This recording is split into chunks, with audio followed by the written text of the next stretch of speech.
नमस्कार बच्चों, आप सभी का स्वागत है आपके अपने ऑनलाइन लर्निंग प्लेटफॉर्म नीट शास्त्र। मेरा नाम है Prateek Singh, MBBS first year student at government medical college Basti. बच्चों, नीट शास्त्र हम आपके लिए लेके आए हुए हैं कंप्लीट बायोलॉजी, फिजिक्स और केमिस्ट्री की रिवीजन सीरीज। ठीक है, इसी में आगे कंटिन्यू करते हुए आज प्लांट फिजियोलॉजी का लेक्चर है आपका, फोटोसिंथेसिस इन हायर प्लांट्स। ठीक है बच्चों, तो बिल्कुल स्टार्ट करते हैं अब चैप्टर को। ठीक है, बिल्कुल वेस्ट नहीं करेंगे टाइम और जल्दी से हम चैप्टर को स्टार्ट करेंगे। देखो बच्चों, फोटोसिंथेसिस, फर्स्ट फोटोसिंथेटिक ऑर्गेनिज्म, सबसे पहले फोटोसिंथेटिक ऑर्गेनिजम्स जो आए वो थे तुम्हारे एनऑक्सीजेनिक फोटोसिंथेटिक बैक्टीरिया। ठीक है, एनऑक्सीजेनिक फोटोसिंथेटिक बैक्टीरिया तुम्हारे फर्स्ट फोटोसिंथेटिक ऑर्गेनिजम्स थे, लेकिन उन्होंने कोई ऑक्सीजन इवॉल्व नहीं किया, कोई ऑक्सीजन रिलीज नहीं किया। फर्स्ट ऑक्सीजेनिक फोटोसिंथेटिक बैक्टीरिया तुम्हारे साइनो बैक्टीरिया है, ब्लू ग्रीन एल्गी या साइनो बैक्टीरिया। ठीक है, देखो, photosynthesis is anabolic endergonic process, anabolic endergonic process reducing entropy of the universe। anabolic का मतलब क्या है कि जब भी किसी चीज का प्रोडक्शन होता है तो वो anabolic प्रोसेस होता है, और जब भी किसी चीज को आप डिस्ट्रॉय करते हैं, छोटे छोटे पार्ट्स में तोड़ते हैं, तो वो तुम्हारा कैटाबॉलिक प्रोसेस होता है। तो एनाबॉलिक प्रोसेस तो समझ गए। एंडरगोनिक है मतलब उसमें एनर्जी यूटिलाइज हो रही है। ठीक है, एनर्जी का इस्तेमाल करके उनका एनर्जी कहाँ से आ रहा है, तुम्हारा सनलाइट से आ रहा है। ठीक है, एनर्जी हो गया तो एनाबॉलिक हो गया, एंडरगोनिक हो गया। अब इसके बाद समझो बच्चों, इसके बाद लिखा reducing entropy of the universe. इसका क्या मतलब है, देखो, CO2 से यहाँ ग्लूकोज बन रहा है। ठीक है, कार्बन डाइऑक्साइड से कार्बोहाइड्रेट्स बन रहा है, तो CO2 क्या है, गैस है। कार्बोहाइड्रेट्स तुम्हारा क्या है, सॉलिड हो सकता है या सॉल्यूशन की फॉर्म में हो सकता है। तो यूनिवर्स की एंट्रोपी घटी ही ना। थर्मोडायनेमिक्स अगर फिजिक्स या केमिस्ट्री में थोड़ा सा भी ध्यान दिया होगा तो इतना तो तुम्हें समझ में आता होगा बच्चों।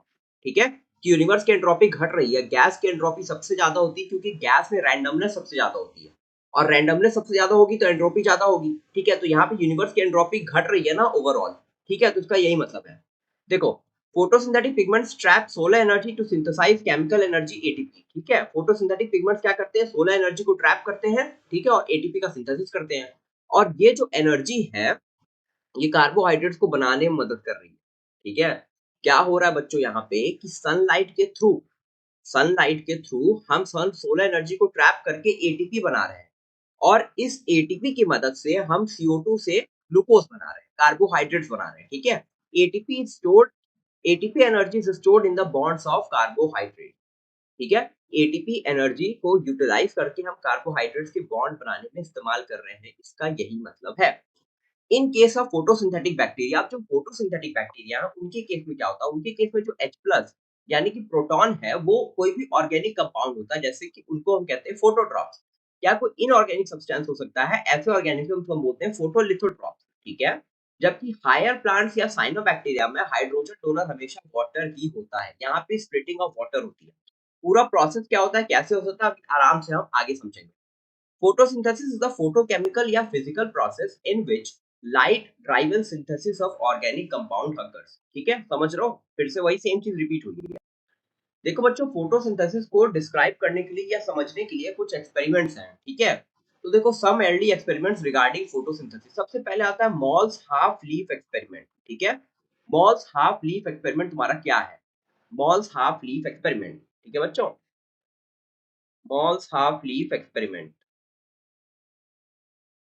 इसमें क्या हुआ, तुम्हारा मॉल्स हाफ लीफ एक्सपेरिमेंट में क्या हुआ कि KOH सॉल्यूशन लिया गया एक टेस्ट ट्यूब में, और एक लीफ में आधा इंसर्ट किया गया। ठीक है, एक लीफ को आधा डिप किया गया KOH सॉल्यूशन। ठीक है, KOH क्या करता है, CO2 को एब्जॉर्ब करता है।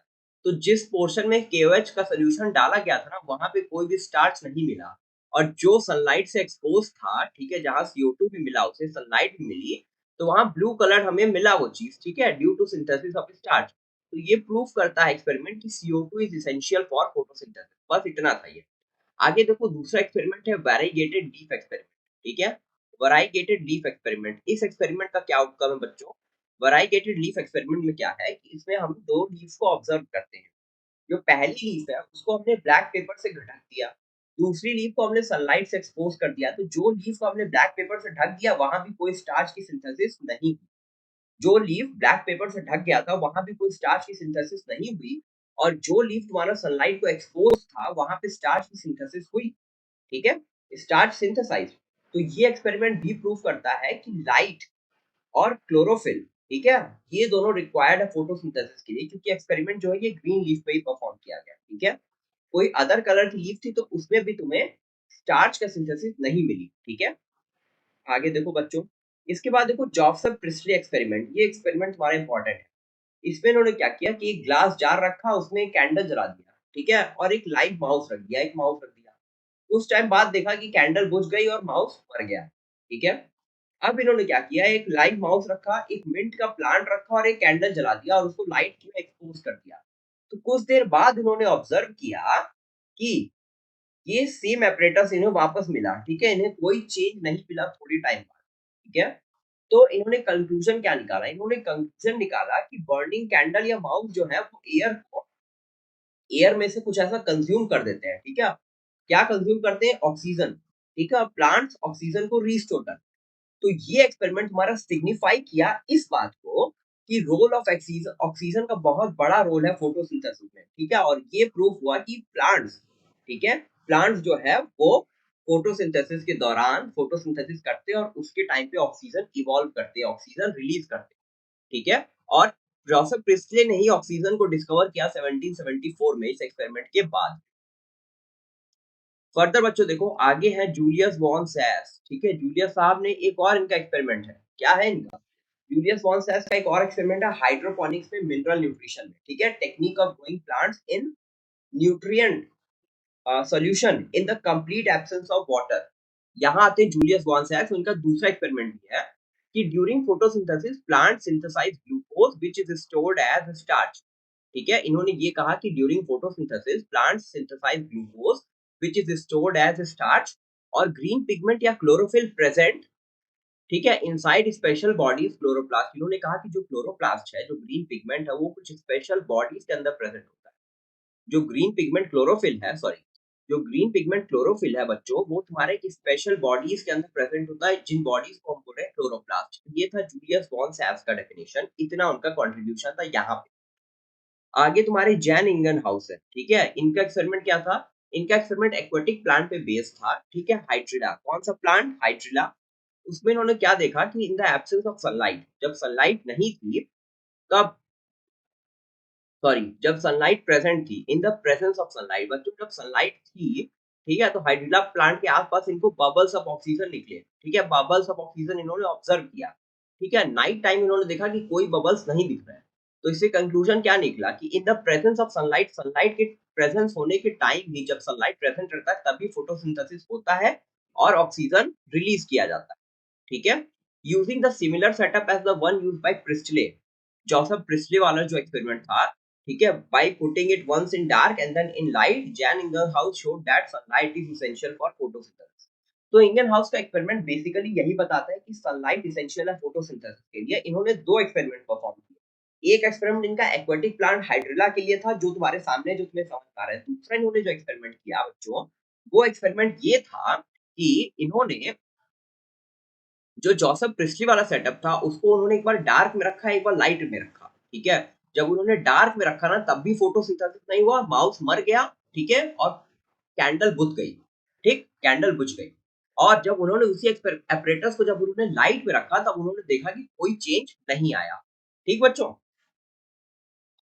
आगे चलते हैं। आगे देखो कॉर्नेलियस वॉन नील, कॉर्नेलियस वॉन नील्स का एक्सपेरिमेंट, ठीक है। इनका एक्सपेरिमेंटल मटेरियल जो था बहुत इंपॉर्टेंट है तुम्हारे नीट के लिए। कॉर्नेलियस वॉन नील का एक्सपेरिमेंट था पर्पल और ग्रीन सल्फर बैक्टीरिया।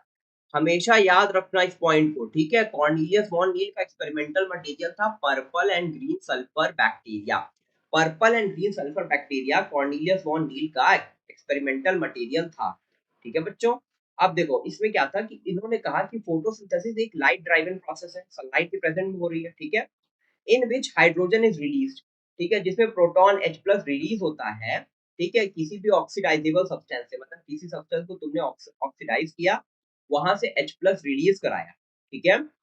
और जो CO2 को रिड्यूस करता है, देखो ये इतना तो बेसिक चीज तुम लोग समझते होगे ना कि जब कोई चीज ऑक्सीडाइज होती है तो उसके साथ कोई दूसरी चीज रिड्यूस होती है। ऑक्सीडेशन और रिडक्शन साइमल्टेनियस प्रोसेस है, ठीक है, इसलिए रिडॉक्स कहा जाता है। ऐसा नहीं कि कहीं सिर्फ ऑक्सीडेशन ही होगा, अगर किसी चीज का कहीं पे ऑक्सीडेशन हो रहा है तो किसी दूसरी चीज का वहां रिडक्शन जरूर हो रहा होगा, ठीक है। केमिस्ट्री का कंसेप्ट है, लेकिन हर जगह एप्लीकेबल है कंसेप्ट बच्चों, हर जगह एप्लीकेबल है, ठीक है। तो इसमें यही है कि हाइड्रोजन जो है वो रिलीज हुआ, H प्लस रिलीज हुआ किसी ऑक्सीडाइजेबल सब्सटेंस से, ठीक है, जिसको हम ऑक्सीडाइज कर सकते हैं, वहां से H प्लस रिलीज हुआ और तुम्हारा CO2 रेड्यूस हुआ कार्बोहाइड्रेट बनाने में। अब जैसे CO2 जो है, CO2 जो है ये ऑक्सीजन यहाँ पे +4 स्टेट में है, कार्बोहाइड्रेट्स में ग्लूकोज, अगर किसी भी कार्बन का तुम ऑक्सीडेशन स्टेट देखोगे तो +2 या +3 आएगा, तो यहाँ वो रेड्यूस हुआ ना, अब बाकी जगह ऑक्सीडाइज हुआ। ठीक, तो देखो, oxygen released during photosynthesis come from water और नॉट CO2। ऑक्सीजन जो रिलीज होता है, ठीक है, फोटोसिंथेसिस में, वो वाटर से आता है, CO2 से नहीं आता है। ये बहुत ही इंपॉर्टेंट पॉइंट है, इसको कार्नेलियस वॉन लील ने प्रूव किया। कैसे? इन्होंने पहले CO2 लिया, 2H2A लिया। अब यहाँ पे A क्या है? A जो है वो तुम्हारा सल्फर भी हो सकता है, ऑक्सीजन भी हो सकता है, ठीक है। और लाइट और क्लोरोफिल के प्रेजेंट में ये देखो CH2O, ये एम्पेरिकल फॉर्मूला हो गया ग्लूकोज का, इसके साथ 2A मिला, अब O2 मिल सकता है या H2 मिल सकता है, ठीक है, साथ में H2O मिला। तो यहाँ से ये प्रूव हो जाता है बच्चों, इस एक्सपेरिमेंट को तो जब तुम ध्यान से देखोगे इस रिएक्शन को, तो तुम्हें समझ में आएगा कि जो ऑक्सीजन रिलीज हो रहा है, जो ऑक्सीजन रिलीज हो रहा है वो वाटर से आ रहा है, ठीक है, क्योंकि H2A जो है वो H2O है, तो भी ऑक्सीजन रिलीज हो रहा है, ठीक है। और जब वहां पे H2S, जब सल्फर ले लिया तो S2 रिलीज हो रहा है। अगर ऑक्सीजन CO2 का आता तो सल्फर जब लिए हो तब भी ऑक्सीजन रिलीज होना चाहिए था ना, लेकिन तब ऑक्सीजन रिलीज नहीं हुआ, तब H2 रिलीज हुआ। तो इससे प्रूव हो गया इस एक्सपेरिमेंट से, ठीक है, कि जो ऑक्सीजन रिलीज होता है फोटोसिंथेसिस के टाइम पे, वो ऑक्सीजन तुम्हारा वाटर से आता है, CO2 से नहीं आता है, ठीक है। आगे देखो बच्चों, सबसे इंपॉर्टेंट एक्सपेरिमेंट एंगलमान का एक्सपेरिमेंट, ये बहुत इंपॉर्टेंट एक्सपेरिमेंट है, ठीक है। इन्होंने first action spectrum of photosynthesis discover किया। कौन? Engelmann discovered the first action spectrum of photosynthesis. ये क्वेश्चन तुमसे पूछा जा सकता है नीट में कि who discovered the first action spectrum of photosynthesis. Answer तुम्हारा होगा एंगलमान, ठीक है। और इनका एक्सपेरिमेंट जो था, इनका एक्सपेरिमेंटल मटेरियल स्पाइरोगायरा था या क्लैडोफोरा था, ठीक है। मोस्टली क्लैडोफोरा था, एनसीईआरटी में भी क्लैडोफोरा लिखा हुआ है, ठीक है। तो एक्सपेरिमेंटल मटेरियल यहाँ पे था इनका, एक्सपेरिमेंटल ऑर्गेनिज्म क्लैडोफोरा, ठीक है बच्चों, क्लैडोफोरा। अब देखो ये एक्सपेरिमेंट क्या था, यहाँ पे इन्होंने क्या किया कि यहाँ पे देखो, इन्होंने यहाँ क्लैडोफोरा रखा है, नीचे विजिबल प्रिज्म के थ्रू विजिबल लाइट डाली, तो लाइट जो है वो स्प्लिट हो गई, विबग्योर में VIBGY हुआ, ठीक है। तो इन्होंने देखा कि जो एरोबिक बैक्टीरिया उस कंटेनर में थे, वो तुम्हारे स्पेसिफिक जगह पे ही इकट्ठा हुए, ठीक है, जहां पे उनको रेड मिल रहा था या जहां उनको वायलेट मिल रहा था, वो वहां पे इकट्ठा हुए, ठीक है। तो ये बताता क्या है, the concentration of aerobic bacteria was maximum in blue and red region of spectrum, ठीक है, because blue and red light maximally absorb and best combination of light for photosynthesis, क्योंकि blue और light जो है, blue light और red light, यही best combination है photosynthesis के लिए। विजिबल रेंज जो है वो लगभग 400 से तुम्हारा 770 750, यही 390 टू 760 नैनोमीटर होता है। पार जो होता है फोटोसिंथेटिकली एक्टिव रेडिएशन, वो 400 टू 700 नैनोमीटर होता है। मतलब कि अगर लाइट 700 प्लस 700 नैनोमीटर से ज्यादा की लाइट ही अगर किसी जगह पे गिर रही है ना, तो वो उस प्लांट के लिए किसी भी तरह से फोटोसिंथेसिस में हेल्पफुल नहीं है, ठीक है। तो फोटोसिंथेटिकली एक्टिव रेडिएशन तुम्हारा 400 टू 700 नैनोमीटर है। इस पॉइंट को बहुत अच्छे से याद रखो कि फोटोसिंथेटिकली एक्टिव रेडिएशन, बच्चों फोटोसिंथेटिकली एक्टिव रेडिएशन जो है वो तुम्हारा 400 नैनोमीटर टू 700 नैनोमीटर है, ठीक है। देखो, red drop and Emerson enhancement experiment, ये किसका एक्सपेरिमेंट है? Red drop and Emerson enhancement experiment, ठीक है। ये तुम्हारा रॉबर्ट इमर्सन का एक्सपेरिमेंट था। इसमें एक्सपेरिमेंटल मटेरियल जो था वो क्लोरेला था। इसमें देखो बच्चों, ऑब्जर्व क्या किया गया, या तुम लोग ये छोड़ दो, ये तुम लोग छोड़ दो, ठीक है। Red drop and Emerson enhancement experiment ये छोड़ दो, ठीक है, नीट के टॉपिक का नहीं है ये, ठीक है, इससे क्वेश्चन आना नहीं है। यहाँ देखो बच्चों, यहाँ से पढ़ो, ठीक है। फोटोसिंथेटिक पिगमेंट्स, फोटोसिंथेटिक पिगमेंट्स, ठीक है। रेड ड्रॉप एक्सपेरिमेंट छोड़ दो, एक बार आया है क्वेश्चन नीट 2016 में, ठीक है, उसके बाद से कोई भी क्वेश्चन रिपीट नहीं हुआ रेड ड्रॉप एक्सपेरिमेंट का, ठीक है, इमर्सन एनहांसमेंट एक्सपेरिमेंट। और आगे कोई चांसेस है नहीं आने के, ठीक है। तो उस चीज को तुम अभी भूल जाओ, ठीक है, तुम्हारे काम की नहीं है, ठीक। फोटोसिंथेटिक पिगमेंट्स पढ़ो, ठीक है। फोटोसिंथेटिक पिगमेंट्स जो है वो absorb light at specific wavelength, एक स्पेसिफिक वेवलेंथ पे लाइट को एब्जॉर्ब करते हैं, ठीक। क्वांटम कन्वर्जन क्या होता है बच्चों, ठीक है, conversion of solar energy in chemical energy, इसको हम बोलते हैं क्वांटम कन्वर्जन, ठीक। अच्छा, क्रोमेटोग्राफी टेक्निक तो तुमने क्लास 11th या 12th में प्रैक्टिकल भी किया होगा फोटोसिंथेटिक पिगमेंट्स को, क्रोमेटोग्राफी पेपर में, ठीक है। लीफ को लेके आओगे, क्रश किए होगे, उसका सोल्यूशन बनाए होगे, फिर क्रोमेटोग्राफी भी चढ़ा होगा, ठीक है। और फिर अलग अलग कलर के पिगमेंट्स में सेपरेट हो गए होंगे। तो technique used for isolation and separation of pigments from leaf, ठीक है। ये क्लास 12 बोर्ड के एक्सपेरिमेंट में है। अब कुछ स्कूल्स में कराया जाता है, बहुत से स्कूल्स में नहीं कराया जाता, ठीक। तो क्रोमेटोग्राफी टेक्निक में क्या होता है कि जो लीफ है उसको लाके क्रश करते हैं, ठीक है, उसका एक सोल्यूशन बनाते हैं, ठीक। और एक फिल्टर क्रोमेटोग्राफिक पेपर को उसमें डिप करते हैं उस सोल्यूशन में, ठीक है। और फिर वो क्रोमेटोग्राफी का टेक्निक ही यही है कि एड्सॉर्प्शन या एब्सॉर्प्शन के बेसिस पे क्रोमेटोग्राफी का मेन प्रिंसिपल है, ठीक है। कि जैसा जैसा हर चीज का एब्सॉर्प्शन रेट होगा वो वहां पे एब्सॉर्ब हो जाए, तो वो पिगमेंट, वो जो सोल्यूशन वो धीरे धीरे एब्सॉर्ब होता है और उसके पिगमेंट सेपरेट हो जाते हैं उस क्रोमेटोग्राफिक पेपर पे, अलग अलग पिगमेंट्स अलग अलग जगह पे दिखाई देते हैं। तो देखो वहीं पे जब क्रोमेटोग्राफी की जाती है ना, तो हमें पिगमेंट्स अलग अलग कलर के दिखते हैं और कलर से पहचानना होता है। तो जैसे क्लोरोफिल ए का है तो ब्राइट या ब्लू ग्रीन दिखेगा, क्लोरोफिल बी जो है वो येलो ग्रीन, ठीक है। ज़ैंथोफिल्स जो है वो येलो दिखेगा और कैरोटीन जो है वो येलो टू येलो ऑरेंज दिखेगा, ठीक है। देखो इसको याद करना पड़ेगा, ठीक है, इसका कोई टेक्निक नहीं है, इसका कोई ट्रिक भी नहीं है, ठीक। इसे तुम्हें याद करना पड़ेगा बच्चों कि क्लोरोफिल ए ब्राइट या blue green, chlorophyll b yellow green, ठीक है। ज़ैंथोफिल्स येलो और carotene yellow to yellow orange, ठीक है। ज़ैंथोफिल्स जो होता है उसमें ऑक्सीजन प्रेजेंट होता है, कैरोटीन होता है उसमें ऑक्सीजन एब्सेंट। इसके अलावा बच्चों एक पॉइंट और याद रखो कि क्लोरोफिल ए और कैरोटीन जो है वो तुम्हारे यूनिवर्सल पिगमेंट्स हैं। क्लोरोफिल ए और कैरोटीन बच्चों तुम्हारे यूनिवर्सल पिगमेंट्स हैं। यूनिवर्सल पिगमेंट्स का क्या मतलब है? यूनिवर्सल पिगमेंट्स का ये मतलब है कि दुनिया के जितने भी ऑर्गेनिजम्स हैं जो फोटोसिंथेसिस कर रहे हैं, उन सब में क्लोरोफिल ए और कैरोटीन जरूर प्रेजेंट होगा, ठीक है। दुनिया के जितने भी ऑर्गेनिजम्स फोटोसिंथेसिस कर रहे हैं ना, उन सब में क्लोरोफिल ए और कैरोटीन प्रेजेंट होगा ही।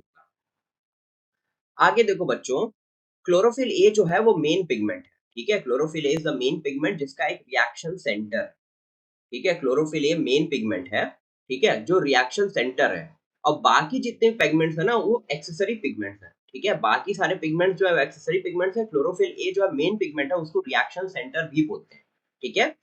बाकी सारे पिगमेंट्स को एक्सेसरी पिगमेंट्स बोलते हैं या एंटीना मॉलिक्यूल बोलते हैं या शील्ड पिगमेंट बोलते हैं। एक्सेसरी पिगमेंट्स अगर क्लोरोफिल बी और सी है तो उनको हम बोलते हैं एंटीना मॉलिक्यूल, और कैरोटिनॉइड्स है तो उनको हम बोलते हैं शील्ड पिगमेंट, ठीक।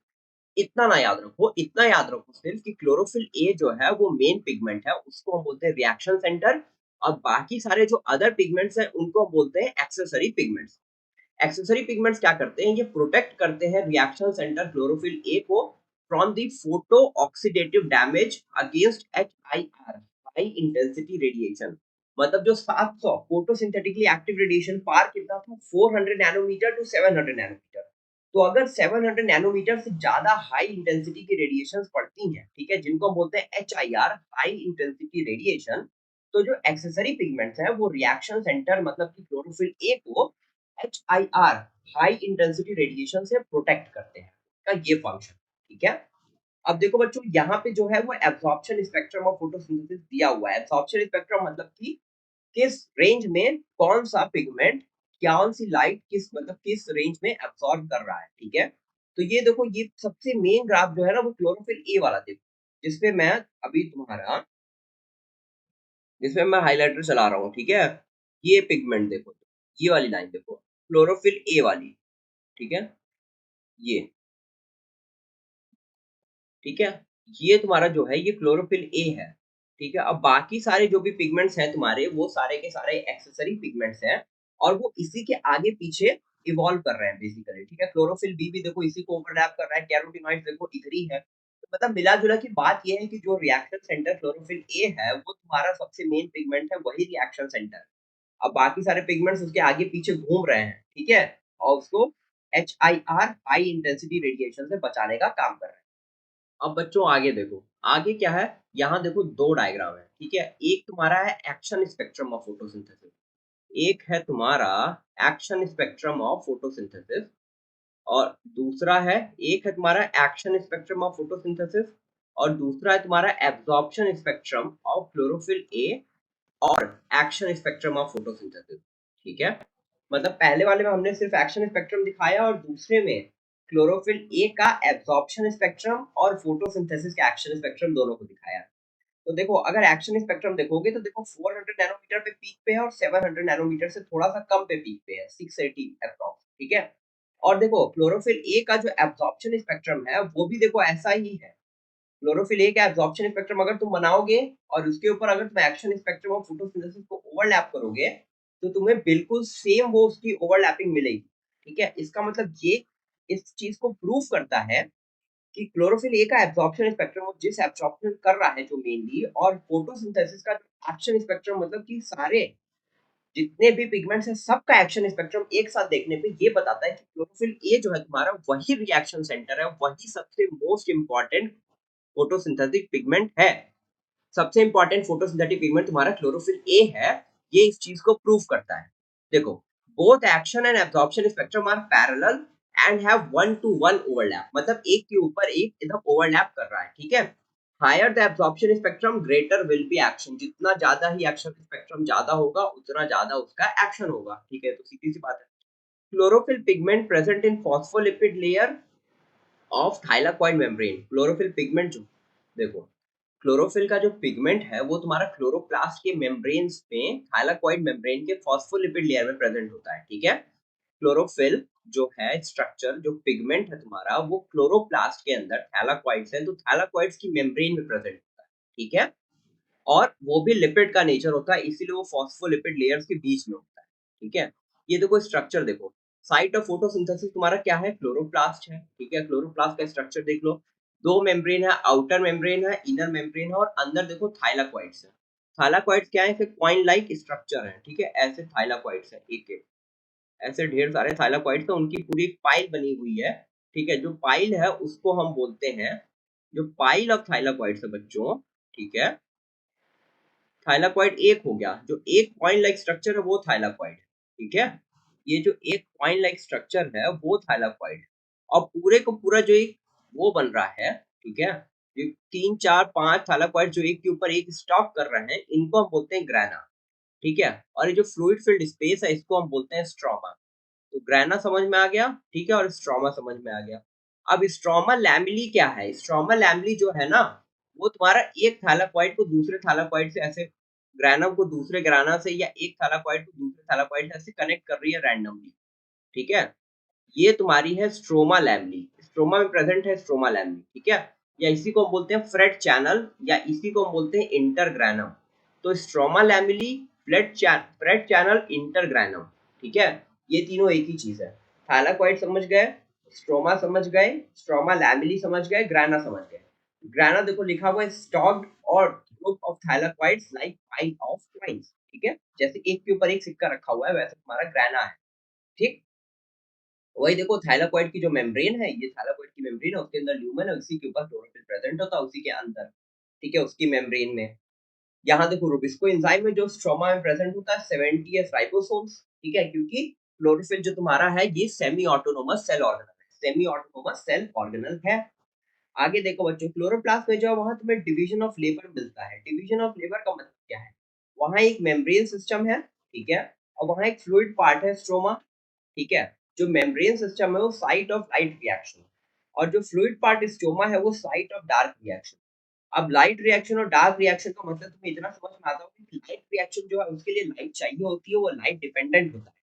डार्क रिएक्शन जो है वो लाइट इंडिपेंडेंट होता है। इसका मतलब ये नहीं है कि डार्क रिएक्शन है तो अंधेरे में होगा, ठीक है। डार्क रिएक्शन है तो इसका मतलब ये है कि मतलब उसको लाइट की जरूरत नहीं है, लाइट है तो भी उसको कोई परहेज नहीं है उस चीज से कि वो एक्सपेरिमेंट नहीं करेगा, वो रिएक्शन करेगा ही नहीं कि भाई हम डार्क रिएक्शन है तो डार्क का इंतजार करेंगे, नहीं, ऐसा कुछ नहीं। डार्क रिएक्शन है तो इसका मतलब सिर्फ इतना है कि उसको लाइट की जरूरत नहीं है, लाइट है तो भी उसको कोई दिक्कत नहीं है, लाइट में भी अपना रिएक्शन करेगा ही करेगा, ठीक है। तो लाइट रिएक्शन जो है वो लाइट के प्रेजेंस में होगी, डार्क रिएक्शन लाइट के प्रेजेंस में भी हो सकती है, एब्सेंस में भी हो सकती है। तो मेम्ब्रेन सिस्टम में तुम्हारे ग्राना लैमेली आ रहे हैं और स्ट्रोमा लैमेली आ रहे हैं। ग्राना लैमेली मतलब तुम्हारे थाइलाकॉइड्स आ रहे हैं, और स्ट्रोमा लैमेली आ रहा है, ये तुम्हारा मेम्ब्रेन सिस्टम में आ रहा है। और फ्लूइड पार्ट जो है वहां स्ट्रोमा आ रहा है, ठीक है। तो जो तुम्हारा मेम्ब्रेन पार्ट है वहां पे क्या है, मेम्ब्रेन सिस्टम क्या कर रहा है, वहां पे क्लोरोफिल प्रेजेंट है। तो क्लोरोफिल बच्चों जो प्रेजेंट है उसके थ्रू वो एटीपी सिंथेसाइज कर रहा है और NADPH2 सिंथेसाइज कर रहा है। क्या क्या सिंथेसाइज कर रहा है, एटीपी और NADPH2। और जो फ्लूइड पार्ट है, जो स्ट्रोमा है, ठीक है, वहाँ क्या हो रहा है, वहाँ पे तुम्हारी एंजाइम्स है, जैसे रुबिस्को है वहाँ, ठीक है, तो वहाँ पे एंजाइम मीडिएटेड CO2 फिक्सेशन हो रहा है, वहाँ रुबिस्को एंजाइम है जिसकी वजह से CO2 का फिक्सेशन हो रहा है। लाइट रिएक्शन में तुम्हारा क्या हो जा रहा है बच्चों, लाइट रिएक्शन जो है उसमें तुम्हारा एटीपी का सिंथेसिस हो रहा है और NADPH2 का सिंथेसिस हो रहा है, जो डार्क रिएक्शन के लिए जरूरी है। डार्क रिएक्शन या स्ट्रोमा में तुम्हारा क्या हो रहा है, फ्लूइड पार्ट जो है उसको स्ट्रोमा बोल रहे हैं, वही है साइट ऑफ डार्क रिएक्शन। और वहां बच्चों तुम्हारा पे एंजाइम मीडिएटेड, एंजाइम्स के थ्रू, एंजाइम्स की मदद से CO2 का फिक्सेशन हो रहा है या CO2 का रिडक्शन हो रहा है कार्बोहाइड्रेट। आगे देखो बच्चों, आगे देखो, फोटोसिंथेटिक या फोटो सिस्टम, फोटो सिस्टम या फोटो पिगमेंट सिस्टम, ठीक है, या पिगमेंट सिस्टम। इसके दो पार्ट हैं, एक होता है इसमें LHS, लाइट हार्वेस्टिंग कॉम्प्लेक्स या एंटीना कॉम्प्लेक्स, और दूसरा होता है रिएक्शन सेंटर। एंटीना जो है, एंटीना कॉम्प्लेक्स जो है तुम्हारा वहां क्लोरोफिल बी, सी और कैरोटीनॉइड्स, और रिएक्शन सेंटर में तुम्हारा क्लोरोफिल ए है। पहले रिएक्शन सेंटर देखो, सिंगल मॉलिक्यूल ऑफ क्लोरोफिल ए होता है जो रिएक्शन सेंटर पर आता है, ठीक है। रिएक्शन सेंटर पे क्लोरोफिल ए जो है वो दोनों फोटो सिस्टम से डिफरेंट होता है, ठीक है। PS1 और PS2 ये दोनों में क्लोरोफिल का थोड़ा अंतर होता है। जो PS1 में है, वहां जो रिएक्शन सेंटर है उसका मैक्सिमम एब्जॉर्प्शन 700 नैनोमीटर पे है, ठीक है, इसलिए उसको P700 बोलते हैं। और जो PS2 है वहां पे जो क्लोरोफिल ए है, ठीक है, देखो रिएक्शन सेंटर में दो तरह की क्लोरोफिल है, दो फोटो सिस्टम है, एक फोटो सिस्टम 1 है, एक फोटो सिस्टम 2 है। फोटो सिस्टम 1 में जो तुम्हारा क्लोरोफिल ए है उसका मैक्सिमम पीक 700 नैनोमीटर पे है, ठीक है। और PS2 फोटो सिस्टम 2 में जो तुम्हारा क्लोरोफिल ए है उसका मैक्सिमम एब्जॉर्प्शन पीक है 680 नैनोमीटर पे। तो देखो उल्टा है, PS1 जो है वो 700 नैनोमीटर मैक्स, और PS2 जो है वो तुम्हारा 680 नैनोमीटर पे है। देखो क्या हुआ था कि PS1 पहले डिस्कवर हो गया था, इसलिए वो PS1 है, इसलिए उसको 1 कह रहे हैं, और PS2 जो है वो बाद में डिस्कवर हुआ था, ठीक है बच्चों। तो पिगमेंट मॉलिक्यूल्स इतना हो गया, ठीक है। PS1 को P700 बोलते हैं या PS2 को P680 बोलते हैं। अब इधर आ जाओ, लाइट हार्वेस्टिंग सिस्टम की तरफ आ जाओ, एंटीना कॉम्प्लेक्स की तरफ। Pigment molecules organized within two systems. A LHC consists of hundreds of pigments associated with their proteins to function as an antenna to protect chlorophyll A from oxidative damage against HIR. जो पहले point discuss हो चुका है कि जो antenna molecules है, antenna complex है, chlorophyll B, सी, carotenoids, ये सारे हैं, इनका मेन फंक्शन यही है कि ये एब्जॉर्प्शन करते हैं हाई इंटेंसिटी रेडिएशन का, जो क्लोरोफिल ए को हाई इंटेंसिटी रेडिएशन से बचा लेता है, ठीक है, इसका इतना फंक्शन है। उसमें होता क्या है, LHC consist of all the pigments except single molecule of chlorophyll a. तो क्लोरोफिल ए के अलावा इसमें सारे के सारे पिगमेंट प्रेजेंट है, जो भी पिगमेंट प्रेजेंट है सारे के सारे प्रेजेंट है यहाँ क्लोरोफिल ए के अलावा।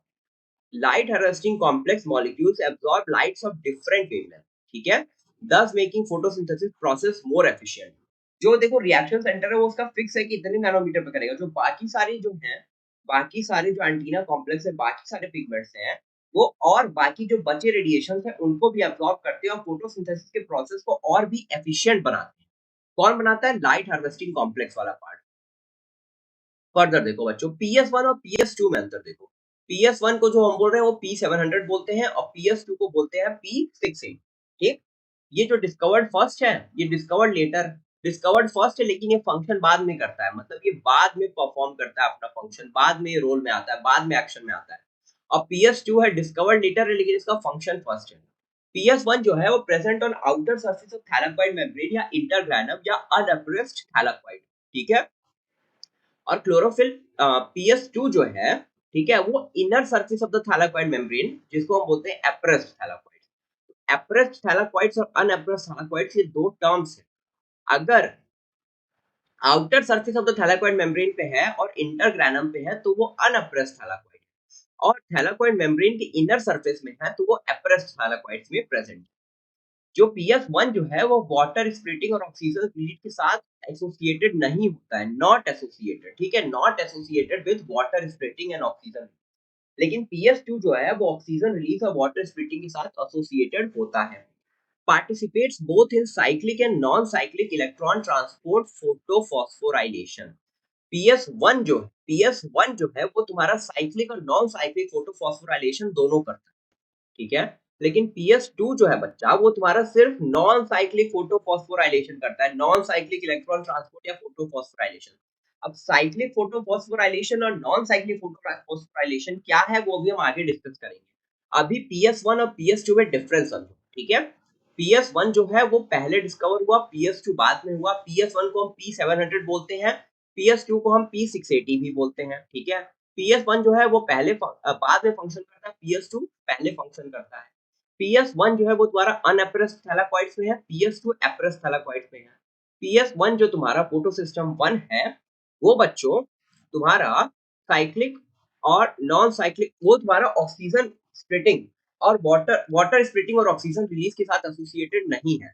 लेकिन बच्चों जो तुम्हारा PS2 है वो ऑक्सीजन स्प्लिटिंग और वाटर स्प्लिटिंग और ऑक्सीजन रिलीज के साथ एसोसिएटेड है। Participates both in cyclic and non cyclic electron transport photophosphorylation. PS1 दोनों में पार्टिसिपेट करता है, लेकिन PS2 जो है वो सिर्फ नॉन साइक्लिक फोटोफॉस्फोराइलेशन में पार्टिसिपेट करता है। फर्दर आगे देखो बच्चों, रिएक्शन सेंटर या हिल रिएक्शन क्या है? लाइट रिएक्शन या हिल रिएक्शन? लाइट रिएक्शन या हिल रिएक्शन क्या है? दो रिएक्शंस थी ना, एक लाइट रिएक्शन एक डार्क रिएक्शन। लाइट रिएक्शन जो है ऑक्सीडेटिव फेज है, ठीक है। फोटोकेमिकल फेज है या लाइट एब्जॉर्प्शन या water splitting and oxygen release and ATP and NADPH2 synthesis. Main इसका फंक्शन है एटीपी और NADPH2 का सिंथेसिस लाइट रिएक्शन का। होता कहाँ है? थैलाकॉइड मेम्ब्रेन में होता है। स्प्लिटिंग ऑफ वाटर क्या है? वाटर की स्प्लिटिंग जिससे हम इलेक्ट्रॉन और प्रोटॉन मिलता है वही है वाटर की स्प्लिटिंग।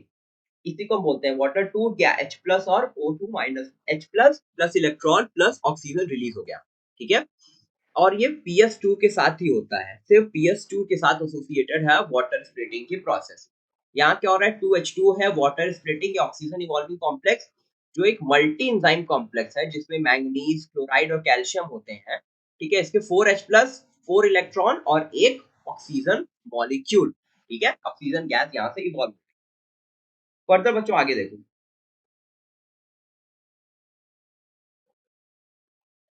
आगे देखो, आगे water splitting complex located on inner surface of the thylakoid membrane। water splitting complex जो है वो inner surface of the thylakoid membrane पे present होता है, ठीक है। इलेक्ट्रॉन्स रिमूव फ्रॉम PS2 से जो इलेक्ट्रॉन रिमूव किए रिप्लेस हो जाते हैं इलेक्ट्रॉन्स जो कि वाटर से स्प्लिटिंग से आ रहा है, ठीक है। और ये फिर से अवेलेबल हो जाते हैं, PS1 से अवेलेबल हो जाते हैं PS2, ठीक। In grana lamella, both PS1 and PS2 present, whereas in stroma lamella, PS2 and NADP reductate enzyme FNR present। क्या अब इन सबके फंक्शन क्या है वो आगे वाली स्लाइड में देखोगे तो समझ में आएगा। यहाँ देखो, इलेक्ट्रॉन ट्रांसपोर्ट सिस्टम ETS क्या है? यहाँ होता है फोटो फॉस्फोराइलेशन। एक तुमने पढ़ा होगा सबस्ट्रेट लेवल फॉस्फोराइलेशन SLP, ठीक है। यहाँ तुम देख रहे हो फोटो फॉस्फोराइलेशन। SLP में क्या होता है तुम्हारा? वहां पे ATP का सिंथेसिस होता है दूसरे तरह से, ठीक है। वहां रिएक्शंस के सबस्ट्रेट्स के थ्रू H प्लस के थ्रू। यहाँ फोटो फॉस्फोराइलेशन में ATP का सिंथेसिस होगा थ्रू सनलाइट। देखो, synthesis of ATP is called as photophosphorylation. ATP की सिंथेसिस को फॉस्फोराइलेशन बोलते हैं। दो तरह का है, एक ऑक्सीडेटिव फॉस्फोराइलेशन, ठीक है, और एक फोटोफॉस्फोराइलेशन। ऑक्सीडेटिव फोटोफॉस्फोराइलेशन में क्या होता है? वो रेस्पिरेशन के दौरान होता है माइटोकॉन्ड्रिया में।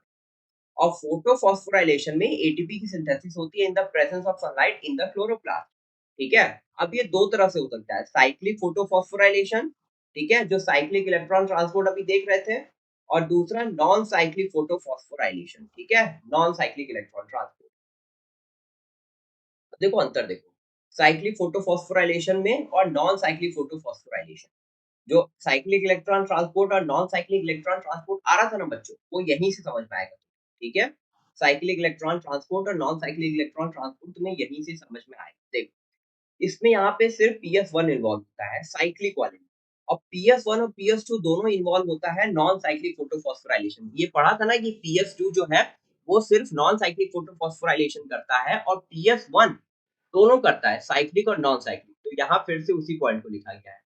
साइक्लिक में सिर्फ दो एटीपी मॉलिक्यूल्स का प्रोडक्शन होता है, नॉन साइक्लिक फोटोफॉस्फोराइलेशन में एक एटीपी और दो NADPH2 मॉलिक्यूल्स का प्रोडक्शन होता है। साइक्लिक फोटोफॉस्फोराइलेशन तुम्हारा स्ट्रोमा लैमेली में होता है, ठीक है। और ये जो है नॉन साइक्लिक वो ग्राना लैमेली में होता है। ये सब पहले पॉइंट डिस्कस हो चुका है, ठीक है। Operates under low light aerobic conditions and low CO, ठीक। Operates under bright light in presence of oxygen and high CO2। Dominant in algae, algae में है जहाँ पे ए ग्रेनुल क्लोरोप्लास्ट होता है। ए ग्रेनुल क्लोरोप्लास्ट का मतलब है वहां पे कोई ग्राना वैना कोई सिस्टम नहीं है इतना सिस्टमैटिक, तो ये एल्गी में प्रेजेंट होता है। और non cyclic photophosphorylation dominant in higher plant. ठीक है बच्चों, आगे देखो, ये जो पूरी चेन है ये नॉन साइक्लिक फोटोफॉस्फोराइलेशन, ठीक है, ये पूरा का पूरा नॉन साइक्लिक फोटोफॉस्फोराइलेशन है जिसको हम बोल रहे हैं नॉन साइक्लिक इलेक्ट्रॉन ट्रांसपोर्ट, जिसको हम बोलते हैं Z scheme of electron transport. Z scheme क्यों है, यहाँ देखो ये जेड बन रहा है, ये जेड, यहाँ से देखो ये पूरा ऐसे जेड बन रहा है ना, इसीलिए इसको बोल रहे हैं, क्या बोल रहे हैं, Z scheme of electron transport. ठीक है बच्चों, इसीलिए इसको हम बोलते हैं Z scheme of electron transport, क्योंकि यहाँ एक पूरा जेड बन रहा है। ठीक, इसीलिए ये है Z scheme of electron transport. अब समझो, देखो बच्चों यहाँ पे जो है ना ये रिडॉक्स पोटेंशियल है, मतलब ये रिडॉक्स स्केल पे पोटेंशियल दिखा रहा है। यहाँ देखो ये सबसे पहले PS2 है, फोटो सिस्टम 2 है, यहाँ पे रेड लाइट पड़ी, यहाँ पे सबसे पहले वाटर का स्प्लिटिंग हो गया, वाटर का स्प्लिटिंग हुआ, इलेक्ट्रॉन रिलीज हुआ। ठीक है, वाटर का स्प्लिटिंग हुआ तो इलेक्ट्रॉन रिलीज हुआ, इलेक्ट्रॉन रिलीज हुआ तो सबसे पहला जो इलेक्ट्रॉन एक्सेप्टर है वो फियोफाइटिन है। ठीक है, अब देखो बस इलेक्ट्रॉन का कंटिन्यूअस ट्रांसफर होगा।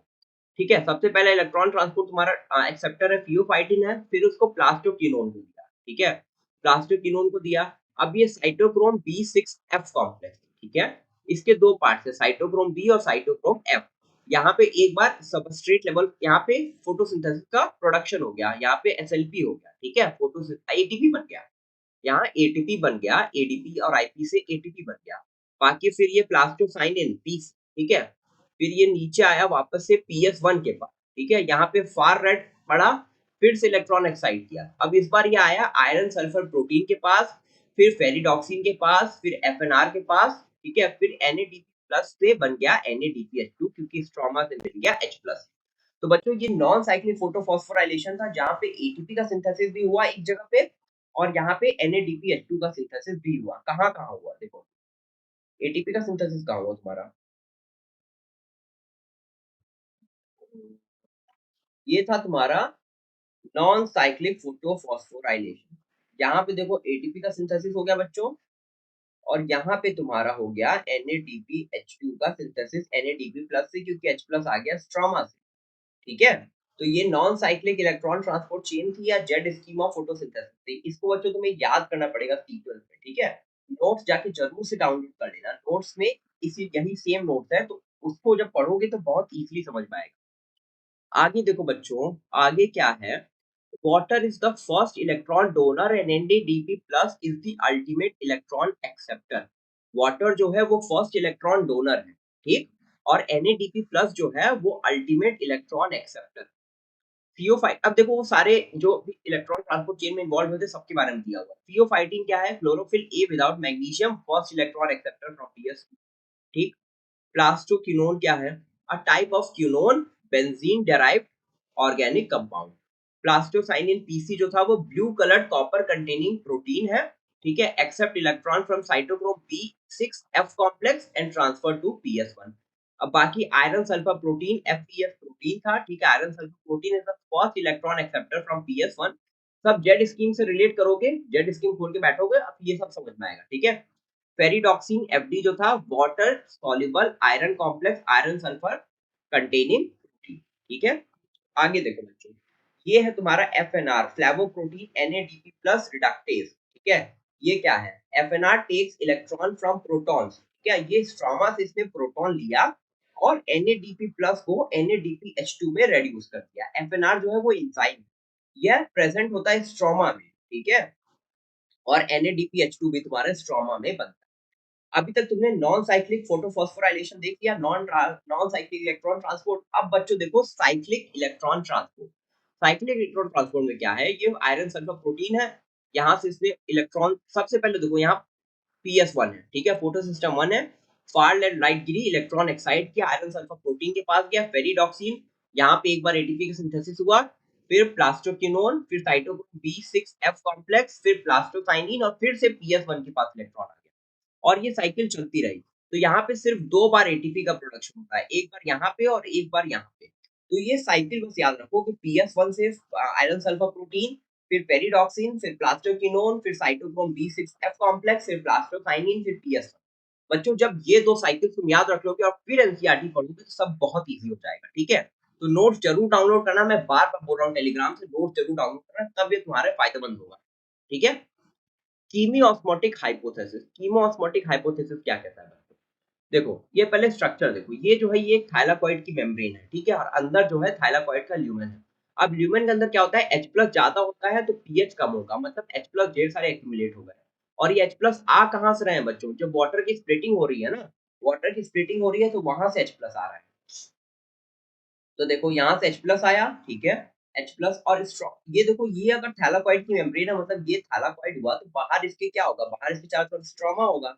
स्ट्रोमा में H प्लस कम होता है और पीएच ज्यादा होता है, H प्लस कम होगा तो पीएच ज्यादा होगा, ठीक है, इतना तो आप समझ रहे हो आराम से। अब देखो बच्चों, ये H प्लस जो है यहाँ F0 F1 पार्टिकल्स हैं जो एटीपी सिंथेस की तरह काम करते हैं। H प्लस अंदर से बाहर आता है तेजी की तरफ, ठीक है, और इसी एनर्जी को हार्नेस कर लिया जाता है एटीपी प्रोडक्शन में, यहाँ से बन जाता है एटीपी, ठीक है। फोटो सिस्टम 1 जो है बच्चों, फोटो सिस्टम 1 जो है, ये बताओ यहाँ साइक्लिक फोटोफॉस्फोराइलेशन होता है या नॉन साइक्लिक फोटोफॉस्फोराइलेशन होता है, मुझे कमेंट्स में बताओ, ठीक है, कि यहाँ जो ल्यूमेन में H प्लस इकट्ठा हो रहा है, ये PS1 की वजह से आ रहा है या PS2 की वजह से आ रहा है, ये मुझे कमेंट्स में लिख के बताना, ठीक है। कमेंट मुझे लिख के बताना कि जो फोटो सिस्टम 1 या फोटो सिस्टम 2 में से कहाँ से ऐसा हो रहा है कि ये ल्यूमेन में H प्लस इकट्ठा हो रहा है, कौन सा है फोटो सिस्टम 1 या 2 जो वाटर स्प्लिटिंग कर रहा है, जो भी वाटर स्प्लिटिंग कर रहा होगा वही तुम्हारा H प्लस रिलीज कर रहा होगा। एफ नॉट क्या है, इंट्रिंसिक और integral membrane protein, H plus carrier या ट्रांसपोर्टर और causes facilitated diffusion of H plus. F naught जो है ये तुम्हारा सिर्फ इंट्रिंसिक या इंटीग्रल मेम्ब्रेन प्रोटीन है जो H प्लस का फैसिलिटेटेड डिफ्यूजन करा रहा है, मतलब एक तरह का कैरियर प्रोटीन है तुम्हारा एफ नॉट। और F1 जो है बच्चों, F1 जो है वो एक्सट्रिंसिक या पेरिफेरल प्रोटीन है, और ये gets activated by receiving H plus energy, proton जो तेजी से अंदर अंदर से बाहर आ रहा है ना, उसकी एनर्जी से एक्टिवेट हो जाता है, ठीक है, और एटीपी सिंथेसाइज करता है। ये थैलाकॉइड मेम्ब्रेन की तरफ बाहर की तरफ निकला होता है, मतलब स्ट्रोमा की तरफ बाहर निकला होता है। Chemiosmotic hypothesis explains that during electron transport H plus gradient, electron transport के समय H प्लस का जो ग्रेडियंट बन रहा है, प्रोटॉन ग्रेडियंट और इलेक्ट्रोकेमिकल ग्रेडियंट जो वहां पे डेवलप हो रहा है, ये टुगेदर एक पीएमएफ बनाते हैं। पीएमएफ मतलब होता है प्रोटॉन मोटिव फोर्स, ठीक है। जो अंदर H प्लस इकट्ठा हो रहा है थैलाकॉइड के ल्यूमेन में, अंदर इकट्ठा हो रहा है और बाहर उसका कंसंट्रेशन है नहीं, तो अंदर से बाहर की तरफ तेजी से आता है, ठीक है, अंदर से बाहर की तरफ तेजी आता है, एक फोर्स से आता है, जिस फोर्स को बोल रहे हैं proton motive force, PMF force. और इसी की वजह से जो फोर्स है, इसी को यूटिलाइज करके एनर्जी का प्रोडक्शन हो रहा है, इसी को F0 F1 पार्टिकल मिलकर यूटिलाइज कर रहे हैं, ठीक है, और एटीपी फॉर्मेशन हो रहा है।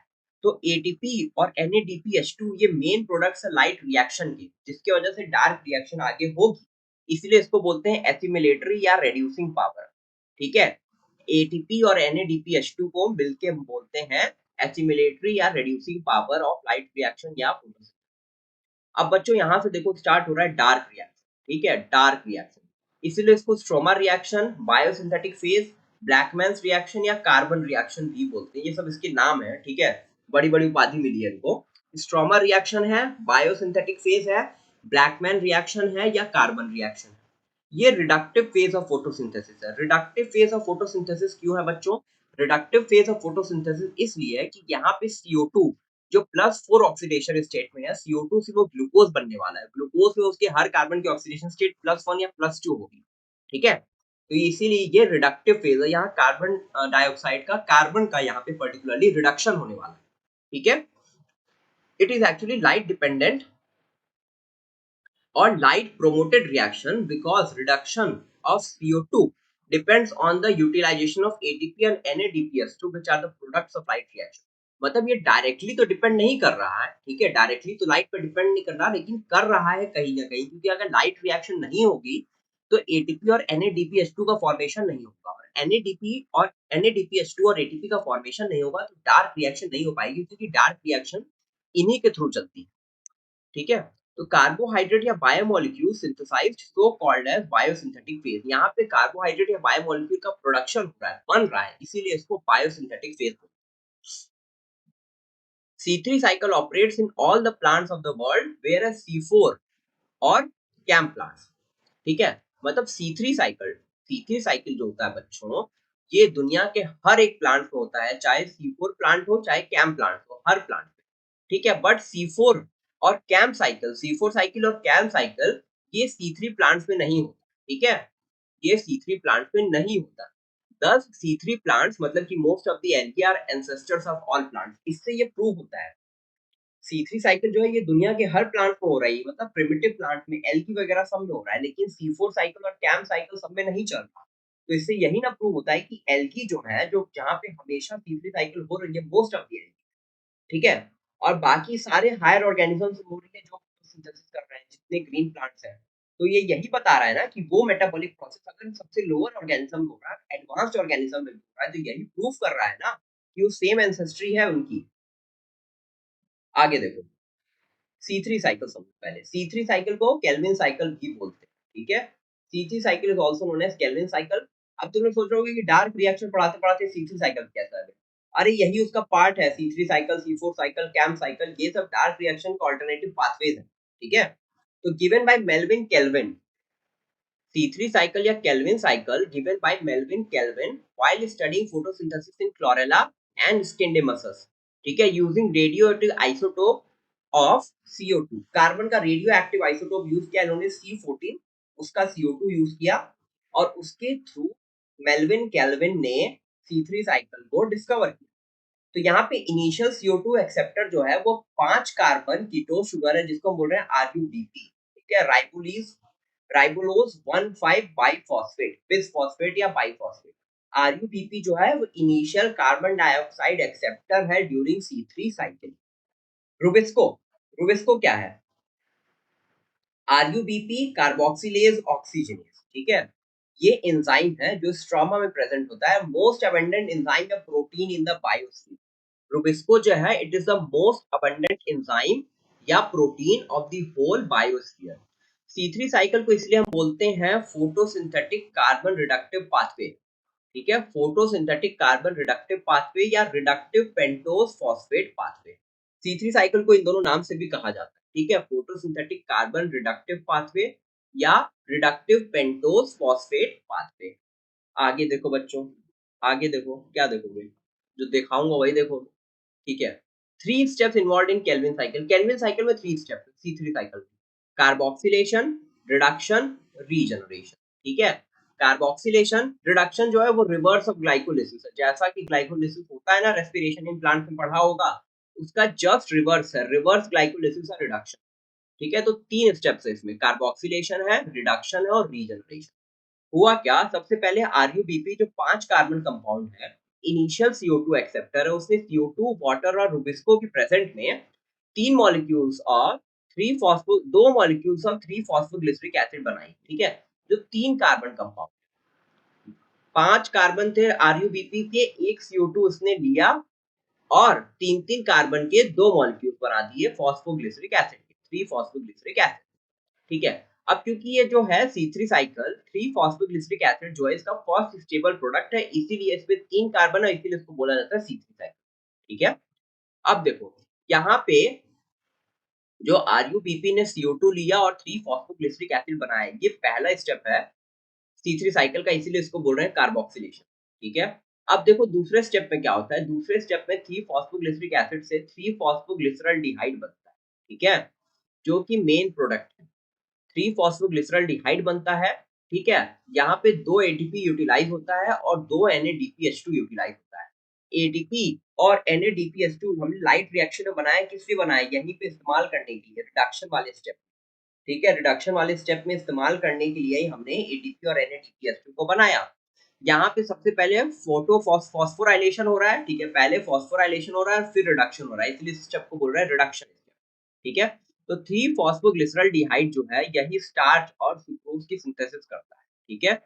बाकी क्या होता है इसके बाद, फिर एक यूटीपी यूटिलाइज होता है और थ्री फॉस्फोग्लिसरॉल्डिहाइड चेंज हो जाता है तुम्हारा RUBP में, तो ये स्टेप हो गया रीजनरेशन, ठीक है, ये स्टेप हो गया तुम्हारा रीजनरेशन। कार्बोक्सिलेशन जो है most crucial step of Calvin cycle है, catalysed by the rubisco enzyme through carboxylase activity. ठीक है, यहाँ पे कार्बोक्सिलेज एक्टिविटी शो कर रहा है रुबिस्को। रुबिस्को दोनों एक्टिविटी शो करता है, कार्बोक्सिलेज और ऑक्सीजनेज दोनों, इसलिए उसका नाम ही है राइबोस बाइफॉस्फेट कार्बोक्सिलेज ऑक्सीजनेज। ठीक, तो यहाँ पे कार्बोक्सिलेज एक्टिविटी शो किया, मतलब कार्बन डाइऑक्साइड को फिक्स किया, एक CO2 लेके फिक्स किया। रिडक्शन वाले स्टेप में क्या हो रहा है, 2 एटीपी और 2 NADPH2 कंज्यूम हो रहे हैं। ठीक है, 2 एटीपी और 2 NADPH2। और रीजनरेशन वाले स्टेप में क्या हो रहा है, RUBP जो है वो कंज्यूम हो जा रहा है फिर से किसमें, RUBP फिर किसमें कन्वर्ट हो जा रहा है, first CO2 acceptor, are you sorry, यहाँ पे क्या हो रहा है, 3 फॉस्फोग्लिसरॉल्डिहाइड चेंज हो जा रहा है फिर से RUBP में। RUBP का रीजनरेशन हो जा रहा है बाय कंज्यूमिंग 1 ठीक है, ताकि ये साइकिल चलते रहे। तो activation of rubisco enzyme occurs in the presence of sunlight.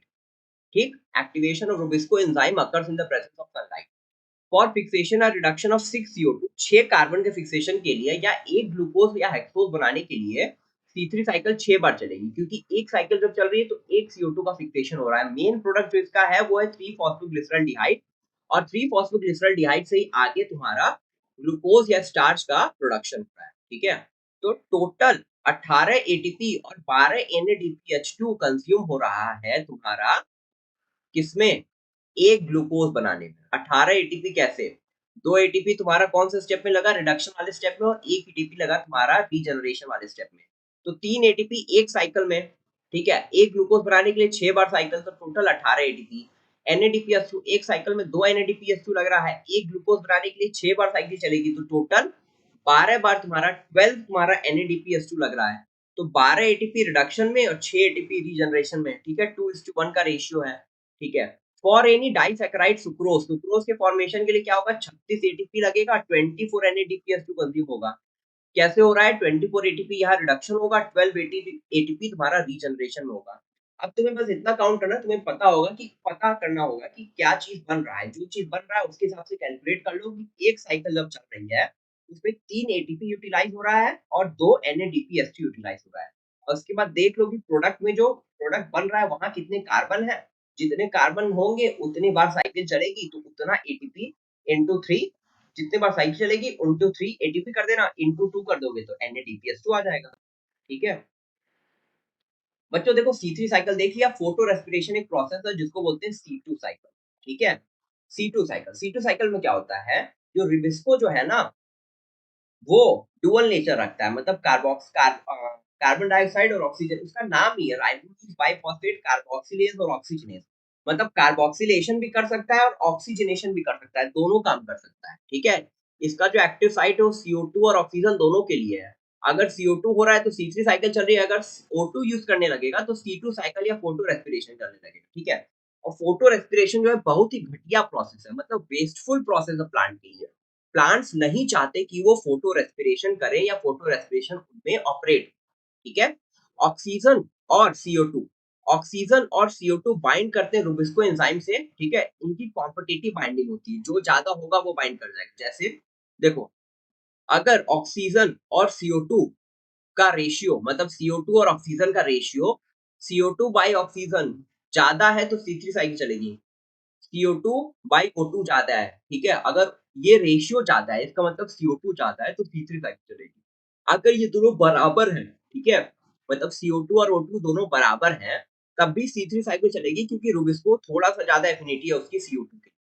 लेकिन अगर CO2 बाई O2 कम है, मतलब कि ऑक्सीजन ज्यादा है CO2 से, तो C2 साइकिल चलेगी। ठीक है, तो कंडीशंस फेवरिंग फोटो रेस्पिरेशन, कौन कौन सी कंडीशंस फोटो रेस्पिरेशन को प्रमोट कर रही हैं, उनको बढ़ावा दे रही है। High temperature, high intensity radiation HIR, और हाई ऑक्सीजन और लो CO2। तो ये तीन चीजें हैं जो फोटो रेस्पिरेशन को प्रमोट कर रही हैं। क्या क्या है, हाई टेम्परेचर है, high intensity radiation HIR 700 nanometer से ज्यादा, और हाई ऑक्सीजन और लो CO2। ठीक है, हाई ऑक्सीजन और लो CO2, तो ये तीन चीजें जो है वो फोटो रेस्पिरेशन को फेवर कर रही है। अब देखो, फोटो रेस्पिरेशन में बच्चा 3 सेल ऑर्गेनल्स इन्वॉल्व है C2 साइकिल में, क्लोरोप्लास्ट है, पेरोक्सिसोम है और माइटोकॉन्ड्रिया है। ठीक है, क्लोरोप्लास्ट, पेरोक्सिसोम और माइटोकॉन्ड्रिया, 3 सेल ऑर्गेनल्स इन्वॉल्व होती हैं फोटो रेस्पिरेशन में। ये याद रखोगे, क्या क्या है, क्लोरोप्लास्ट है, पेरोक्सिसोम है और माइटोकॉन्ड्रिया है। क्लोरोप्लास्ट, पेरोक्सिसोम और mitochondria. Light dependent fixation of oxygen and release of CO2 called as photo respiration. Light dependent fixation of oxygen, ठीक है, लाइट में ऑक्सीजन का फिक्सेशन, ठीक, और ऑक्सीजन का CO2 का रिलीज, इसी को है फोटो रेस्पिरेशन कहते हैं। अब oxygen is not used in mitochondria and CO2 loss also occurs in mitochondria which reduces plant productivity। अब ऑक्सीजन यहाँ पे क्या है, यूज हो जा रहा है, ऑक्सीजन यूज हो जा रहा है और CO2 रिलीज हो रहा है। इसकी वजह से क्या हो रहा है, ऑक्सीजन यहाँ रिलीज, ऑक्सीजन यहाँ पे यूज हो जा रहा है तो माइटोकॉन्ड्रिया में नहीं यूज हो पा रहा है, ठीक है, और CO2 का लॉस हो रहा है माइटोकॉन्ड्रिया से, ठीक है। तो ये बहुत ही प्लांट प्रोडक्टिविटी के लिए बहुत ही खराब चीज है, प्लांट की प्रोडक्टिविटी को बहुत घटा दे रही है, ठीक है। In photorespiration, no ATP, NADPH2 and sugar या कार्बोहाइड्रेट सिंथेसाइज्ड, ठीक है, कुछ भी सिंथेसिस नहीं हो रहा है ढंग का, ना एटीपी बन रहा है, ना NADPH2 बन रहा है, ना कोई शुगर बन रहा है, ठीक है। बट एक एटीपी लॉस भी हो जा रहा है, one ATP is lost in chloroplast, ठीक है, किसी चीज का प्रोडक्शन नहीं हो रहा और एक एटीपी लॉस हो जा रहा है, तो टोटल वेस्टफुल प्रोसेस हुआ ना, ठीक है। Photo respiration function as protective device for plant against high temperature। High temperature या हाई इंटेंसिटी रेडिएशन के लिए ना ये प्रोटेक्टिव प्रोसेस है जो प्लांट्स को उस चीज से बचाती है, ठीक है। अब देखो 25% of CO2 is lost in mitochondria through photo respiration. जो भी CO2 इकट्ठा करता है प्लांट, 25% उसका तो फोटो रेस्पिरेशन में ही लॉस हो जाता है।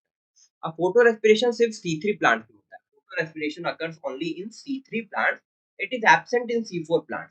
C4 प्लांट्स में तुम्हारा फोटो रेस्पिरेशन एब्सेंट होता है, ठीक है, क्योंकि in these plants, in plants में CO2 को जो कॉन्सेंट्रेट करने का मैकेनिज्म है ना, वो रुबिस्को का फंक्शन नहीं है, ठीक है। इस तरह का मैकेनिज्म है कि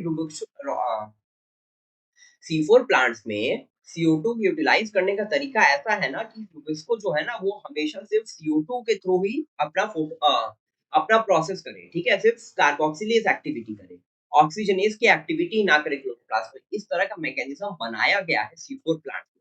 C4 प्लांट जो है वो ज्यादा एडवांस्ड है as compare to C3 plants, क्योंकि उनमें फोटो रेस्पिरेशन की प्रोसेस होती ही नहीं है, ठीक है। अब देखो यहाँ से हमें पढ़ना है C4 साइकिल या हैच एंड स्लैक पाथवे। तो बच्चों आगे कंटिन्यू करते हैं हम C4 साइकिल, ठीक है।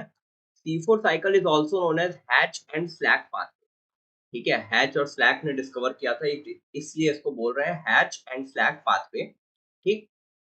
C4 प्लांट से एग्जांपल क्या क्या है, एग्जाम्पल है मास, MASS, मास क्या क्या है, मेज, अमरैंथस, सॉर्गम और शुगर केन, ठीक है। मेज, अमरैंथस, सॉर्गम, सोरगम या शुगर केन, ये हो गए तुम्हारे C4 प्लांट्स के एग्जाम्पल। अब देखो एनाटॉमी जो होती है C4 प्लांट के लीव्स की, वो C3 प्लांट के लीव्स की एनाटॉमी से अलग होती है, ठीक है, ठीक है, क्योंकि C3 प्लांट में जो क्लोरोप्लास्ट होता है वो सिर्फ मीसोफिल सेल्स में होता है, ठीक है, जबकि C4 प्लांट में ना लीव्स में क्लोरोप्लास्ट दो अलग अलग सेल्स में होता है, एक होता है मीसोफिल सेल्स और एक होता है बंडल शीथ सेल्स। मतलब C3 प्लांट्स में जो क्लोरोफिल है वो तुम्हारा सिर्फ और सिर्फ मीसोफिल सेल्स में, बट C4 प्लांट्स की लीव्स की एनाटॉमी थोड़ी अलग होती है, वहां पे जो तुम्हारा क्लोरोफिल है वो मीसोफिल सेल्स में भी है और क्लोरोप्लास्ट जो है वो मीसोफिल सेल्स में भी है और बंडल शीथ सेल्स में भी है। आगे देखो बच्चों, देखो अगर एक CO2 का फिक्सेशन करना है C4 प्लांट्स में तो वहां दो एटीपी कंज्यूम होता है, ठीक है, दो एटीपी कंज्यूम होता है मीसोफिल सेल्स में, तीन एटीपी और दो NADPH2 तुम्हारा C3 साइकिल में कंज्यूम होता है बंडल शीथ सेल्स। तो टोटल यहाँ पे 5 एटीपी कंज्यूम होता है और 2 NADPH2 कंज्यूम होता है, ठीक है। तो अगर, तो अब तुम तो ये सोचोगे कि C4 साइकिल में तो ज्यादा एटीपी कंज्यूम हो रहा है, ठीक है, 2 NADPH2 तो तुम्हारा C3 साइकिल में हो रहा था और 3 एटीपी तो हो रहा था, यहाँ पे 2 एटीपी एक्स्ट्रा खर्चा होता है। जो तुम्हारा C4 साइकिल, C3 साइकिल तो चल ही रही है, C3 साइकिल दुनिया के हर प्लांट में चलती है, तो C3 साइकिल तो चल ही रही है और C4 साइकिल भी चल रही है C4 प्लांट में, ठीक है, तो वहां पे दो एटीपी ज्यादा कंज्यूम हो रहा है। तो अगर एक हेक्सोस सुगर बनाना है, टोटल हेक्सोस का है, एक मॉलिक्यूल बनाना है ग्लूकोज फ्रुक्टोज, मतलब मोस्टली ग्लूकोज की, तो यहाँ पे टोटल 30 एटीपी कंज्यूम होता है, 12 NADPH2 कंज्यूम होता है, ठीक है, 30 एटीपी और 12 NADPH2। और वहां पे कितना C3 साइकिल में कितना कंज्यूम हो रहा था, C3 साइकिल में कंज्यूम हो रहा था 18 एटीपी, C3 साइकिल में 18 एटीपी था और NADPH2 तो यही था सेम 24 NADPH2 तुम्हारा 34 यूज हो रहा था, ठीक है, 34 NADPH2 और 18 ADP ये तुम्हारा कहाँ यूज हो रहा है, ये तुम्हारा यूज हो रहा है 84 और 24 तुम्हारा है C3 साइकिल में, और 30 और 12 है तुम्हारा, सॉरी ये गलत हो गया बच्चों, 24 नहीं है, ये 12 है, 12 NADPS। ठीक है, 12 NADPS2 और 18 ATP तुम्हारा कंज्यूम हो रहा है C3 साइकिल में, और 30 ATP और 20 NADPH2 12 तुम्हारा यूटिलाइज हो रहा है कहाँ पे, C4 साइकिल में। ठीक है, तो NADPH2 दोनों में बराबर कंज्यूम हो रहा है, ATP का फर्क पड़ रहा है। ठीक है, दो एक्स्ट्रा ATP कंज्यूम हो रहा है मीसोफिल सेल्स में। ठीक है, मीसोफिल सेल्स में, जो कि आता है साइक्लिक फोटोफॉस्फोराइलेशन, साइक्लिक फोटोफॉस्फोराइलेशन। ठीक है, C4 plants can grow in alkaline या saline soil due to accumulation of high amounts of organic acids। आगे देखो, pyruvate phosphate dikinase enzyme, pyruvate phosphate dikinase enzyme, pyruvate phosphate dikinase enzyme क्या बच्चों, pyruvate phosphate dikinase enzyme जो है वो cold sensitive है। ठीक है, pyruvate phosphate dikinase enzyme, pyruvate phosphate dikinase enzyme जो है वो cold sensitive enzyme, cold sensitive enzyme है। ठीक है, इसीलिए प्रोडक्टिविटी या बायोमास ऑफ C4 प्लांट्स की घट जाती है। यहाँ पे C4 प्लांट्स में एक एंजाइम होती है पाइरुवेट फॉस्फेट डाइकाइनेज एंजाइम, जो कोल्ड के लिए सेंसिटिव है, इसीलिए कोल्ड या लो टेम्परेचर में C4 प्लांट्स की प्रोडक्टिविटी घट जाती है। C4 प्लांट जो है वो अडेप्टेड है ड्राई ट्रॉपिकल एरियाज के लिए, ड्राई ट्रॉपिकल एरियाज के लिए C4 plants adapted. C4 plants are more productive than C3 plants due to absence of photorespiration at high temperature। जब टेम्परेचर हाई होता है, ठीक है, ड्राई ट्रॉपिकल रीजन्स में हाई टेम्परेचर होता है, तो वहां पे C4 प्लांट में फोटो रेस्पिरेशन नहीं होता। जो ATP का और CO2 का लॉस हो रहा था फोटो रेस्पिरेशन या C2 साइकिल में, C3 प्लांट्स में वो C4 प्लांट्स में नहीं होता। Pepcase enzyme present in mesophyll cell, mesophyll cell में पेप्टेज एंजाइम प्रेजेंट होती है मीसोफिल सेल के साइटोप्लाज्म में। ठीक है, और ये स्टोमाटा का पार्शियल क्लोजर करा देती है। ठीक है, आधा बंद करवा देती है स्टोमाटा। ठीक है, आधा पार्शियल क्लोज करवा देती है स्टोमाटा को, जिसकी वजह से वाटर लॉस घट जाता है। ठीक है, जिसकी वजह से वाटर लॉस घट जाता है। अब देखो पूरा प्रोसेस देख लो, ये पूरा प्रोसेस है तुम्हारा C4 साइकिल का। यहाँ देखो मीसोफिल सेल है, CO2 हुआ, ठीक है, CO2 प्लस H2O से बाइकार्बोनेट बना पेप। ठीक है, फॉस्फोइनॉल पाइरुवेट पेप्टेज के थ्रू ऑक्सैलो एसिटिक एसिड। ठीक है, ऑक्सैलो एसिटिक एसिड से बन गया मैलिक एसिड। ठीक, यहाँ पे NADPH2 यूटिलाइज हुआ। बाकी अब यहाँ से मैलिक एसिड मीसोफिल सेल से चला गया बंडल शीथ सेल में। यहाँ ये ऊपर वाली मीसोफिल सेल है, नीचे वाली तुम्हारी बच्चों बंडल शीथ सेल है। तो अब ये मैलिक एसिड आ गया बंडल शीथ सेल में। यहाँ पे फिर एक, यहाँ पे क्या हुआ कि NADPH2 का प्रोडक्शन हुआ, यहाँ पे डीकार्बोक्सिलेशन हुआ। ठीक है, CO2 रिलीज हुआ, पायरुविक एसिड बना। अब ये पायरुविक एसिड फिर से तुम्हारा फर्दर एंटर कर गया मीसोफिल सेल में। यहाँ पे 2 ATP यूटिलाइज हुआ। ठीक है, और फिर से फॉस्फोइनॉल पाइरुवेट बन गया। अब ये जो यहाँ पे CO2 रिलीज हुआ है, ठीक है, RUBP रुबिस्को के प्रेजेंट में C3 साइकिल तो कर ही रहा है यहाँ पे, केल्विन साइकिल। ठीक है, ये तो बंडल शीथ सेल्स में हो ही रहा है, मीसोफिल सेल्स में तुम्हारा ये वाली साइकिल चल रही है। ठीक है, तो ये तुमने समझ लिया C4 साइकिल। अब देखो इसकी यूटिलिटी क्या है। ठीक है, इसकी यूटिलिटी देख लो। इसकी यूटिलिटी यहाँ पे यही हुआ बच्चों कि जब यहाँ पे मैलिक एसिड से डीकार्बोक्सिलेशन होगा तभी CO2 रिलीज होगा। ठीक है, पहले से यहाँ पे CO2 रिलीज नहीं होगा। जब तक मीसोफिल सेल में और बंडल शीथ सेल में मिल के जब तक C4 साइकिल नहीं चलेगी तब तक CO2 रिलीज ही नहीं होगा। ये CO2 को एक तरह से ट्रैपिंग कर ले रहा है और फोटो रेस्पिरेशन में वेस्ट होने से बचा रहा है। ठीक है, तो इसकी वजह से फोटो रेस्पिरेशन नहीं होगा, CO2 और ATP का लॉस नहीं होगा। तो ये हो गया C4 साइकिल, जिसकी वजह से प्लांट की प्रोडक्टिविटी बढ़ जा रही है, फोटो रेस्पिरेशन नहीं। आगे बच्चों देखो कैम प्लांट्स है। ठीक है, कैम प्लांट्स या कैम पाथवे, जिनमें कैम पाथवे चल रही है वो प्लांट्स है कैम प्लांट्स। कैम क्या है, क्रासुलेरियन एसिड मेटाबॉलिज्म। ठीक है, first reported in Crassulacean family, इसीलिए क्रासुलेरियन मेटाबॉलिज्म कैम प्लांट बोला जाता है।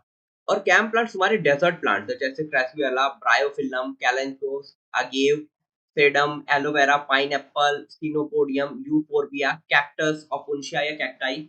तो कैम प्लांट्स के एग्जांपल तुम याद रखने, तो तुम ब्रायोफिलम, ठीक है, यूफोर्बिया, और तुम याद कर लो अगेव और कैक्टस। ठीक है, इतने एग्जांपल याद करो, ज्यादा नहीं।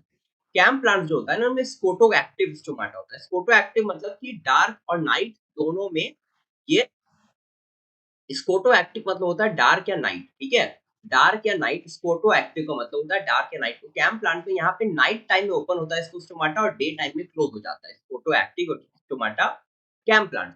अब नाइट में क्या होता है, नाइट में लीफ एसिडिफिकेशन होता है। इसका क्या मतलब है, देखो नाइट में यहाँ स्टोमाटा खुला, ये स्टोमाटा खुला, CO2 एंटर किया, ठीक है, फॉस्फोनॉल पाइरुवेट के साथ ऑक्सैलो एसिटिक एसिड बनाएगा, ऑक्सैलो एसिटिक एसिड हमारा मैलिक एसिड बनाएगा, ठीक है, और मैलिक एसिड को वैक्यूम में स्टोर कर लेगा, ठीक, मैलिक एसिड को वैक्यूम में स्टोर कर लिया, ठीक है, ये मीसोफिल सेल में हो रहा है, मैलिक एसिड स्टोर हो गया मीसोफिल सेल के वैक्यूल में, ठीक है। अब फर्दर देखो ये नाइट में हुआ, अब डे में क्या होगा, नाइट में इतना प्रोसेस हो गया। अब बच्चों देखो डे टाइम में क्या होगा, डे टाइम में लीफ का डी एसिडिफिकेशन होगा। एसिडिफिकेशन क्या मतलब था, मैलिक एसिड जो इकट्ठा हो। अब डे टाइम में क्या होगा, CO यहाँ पे देखो बंद हो गया, स्टोमाटा बंद हो गया, स्टोमाटा क्लोज, तो CO2 बाहर से अंदर नहीं आएगा और वाटर अंदर से बाहर नहीं जाएगा, ठीक है। अब यहाँ पे फर्दर देखो बच्चों क्या होगा, मैलिक एसिड जो वैक्यूल में प्रेजेंट है बाहर आ गया, ठीक है, यहाँ इसका हुआ डीकार्बोक्सिलेशन, CO2 रिलीज करके पाइरुवेट बनाया, ठीक है, और दो ATP यूटिलाइज करके फिर से फॉस्फोइनॉल पाइरुवेट बन गया। अब नाइट में फिर से फॉस्फोइनॉल पाइरुवेट यूटिलाइज होगा CO2 को ट्रैप करने के लिए, ठीक है। अब यहाँ पे देखो एक जगह पे NADP प्लस से NADPH2 बना, जिस स्टेप में डी कार्बोक्सिलेशन होता है। अब ये जो CO2 है ये क्लोरोप्लास्ट में एंटर किया, किसके क्लोरोप्लास्ट में, मीसोफिल सेल के, मीसोफिल सेल के क्लोरोप्लास्ट में एंटर किया, ठीक है। अब यहाँ पे RUBP रुबिस्को के प्रेजेंट में, यहाँ पे फिर से C3 साइकिल चलेगी, ठीक है, और फिर से ग्लूकोज का या शुगर का प्रोडक्शन। तो एक ग्लूकोज बनाने के लिए कैम प्लांट्स 30 एटीपी और 12 NADPH2 कंज्यूम कर रहे हैं। तो देखो in both C4 plants as well as CAM plants carboxylation या CO2 फिक्सेशन अकर्स ट्वाइस। दो बार कार्बोक्सिलेशन या CO2 फिक्सेशन हो रहा है। कैसे हो रहा है समझ रहे हो, एक बार CO2 फिक्सेशन हो रहा है CO2 को ट्रैप करने के लिए, ठीक है, और दूसरी बार हो रहा है ग्लूकोज के प्रोडक्शन के लिए। C4 प्लांट्स में C3 और C4 प्लांट जो है उसमें C3 और C4 साइकिल जो है वो सेपरेटेड होता है, ठीक है, अलग अलग टाइम पे चल रहा है। लेकिन जो कैम प्लांट्स है उसमें C3 और C4 साइकिल टेम्पोरली सेपरेटेड होता है, मतलब सिर्फ थोड़े टाइम के लिए सेपरेटेड होता है, ठीक। C4 प्लांट्स में क्या होता है कि C3 साइकिल और C4 साइकिल अलग अलग कंपार्टमेंट में चल रहे हैं, ठीक है, जगह के लिए सेपरेटेड, स्पेशली स्पेस में सेपरेटेड। और कैम प्लांट्स में क्या हो रहा है, C3 और C4 साइकिल कैम प्लांट्स में टाइम के लिए सेपरेटेड, मतलब अलग अलग टाइम पे हो रहा है, ठीक है। आगे देखो, law of limiting factors given by Blackman in 1905। Law of limiting factors कहता क्या है, कहता है कि अगर कोई भी प्रोसेस हो रही है, ठीक है, तो उसमें जो भी अगर कोई प्रोसेस हो रही है और एक से ज्यादा चीजों पे डिपेंड करती है, तो जो भी चीज ना सबसे कम है या सबसे स्लो है या सबसे मिनिमल रेट पे हो रहा है या जो चीज सबसे कम है उसका लीस्ट कॉन्सेंट्रेशन है, तो वो चीज जो प्रोसेस हो रही थी उस चीज पे डिपेंड करेगा वो पूरा ओवरऑल प्रोसेस कि कैसा चलेगा, कंप्लीट होगा, लेट से कंप्लीट होगा, जल्दी कंप्लीट होगा। ये उस एक फैक्टर पे डिपेंड करेगा जो सबसे स्लो है, ठीक है, या सबसे मिनिमल वैल्यू पे है। तो देखो यहाँ लिखा हुआ it is a chemical process, if a chemical process is controlled by more than one factor, then the rate या reaction process depends on the factor to its minimal value, तो सबसे लीस्ट कॉन्सेंट्रेशन में सबसे slow है। तो limiting factor का concentration is directly proportional to rate of reaction, यानी कि फोटोसिंथेसिस। तो इसके बाद अब देखो फोटोसिंथेसिस को क्या क्या फैक्टर्स अफेक्ट कर रहे हैं।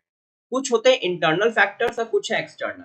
इंटरनल फैक्टर्स क्या क्या है, प्लांट फैक्टर्स, जैसे कि बच्चों number, age, size, orientation of leaves, ठीक है, number of mesophyll cells, internal CO2 concentration, quantity of chlorophyll. तो ये सारे इंटरनल फैक्टर्स हैं जो फोटोसिंथेसिस को अफेक्ट कर रहे हैं।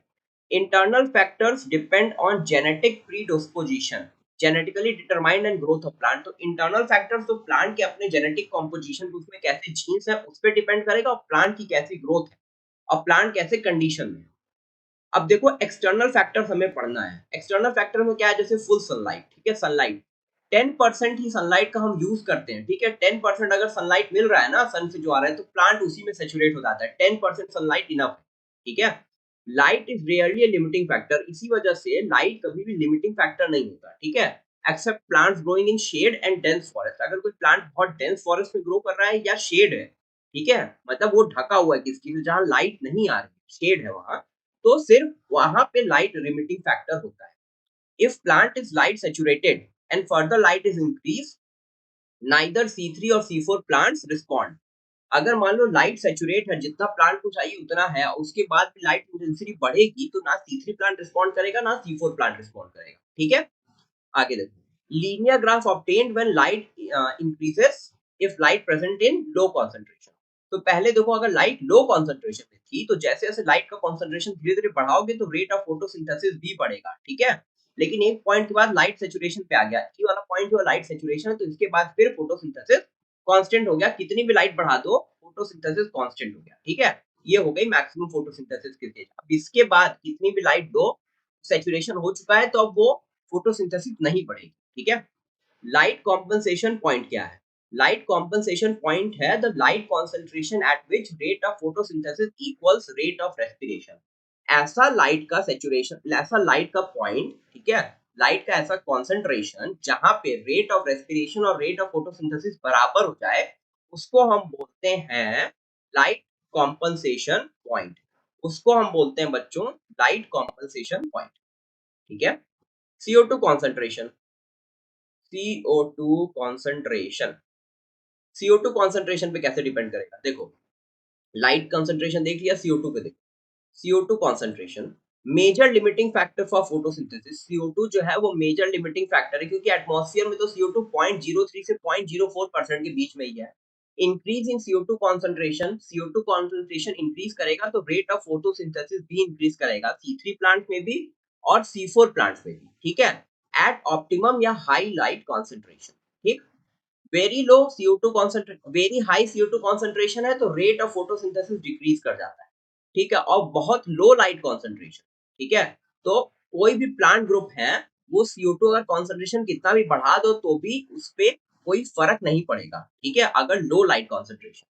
C3 plants and C4 plants respond differentially to CO2 concentration। ठीक है, दोनों में अलग अलग तरह से CO2 को यूटिलाइज किया जा रहा है, इसलिए दोनों का डिफरेंट तरीका है CO2 के लिए रिस्पॉन्ड करने का। ठीक है, C4 plants get saturated at 360 microliter per liter CO2 concentration, whereas C3 plants get saturated at इतना पे। ठीक है, तो देखो C4 प्लांट जो है वो ज्यादा इफेक्टिव है, इसीलिए वो कम CO2 कॉन्सेंट्रेशन पे ही सेचुरेट हो जा रहा है।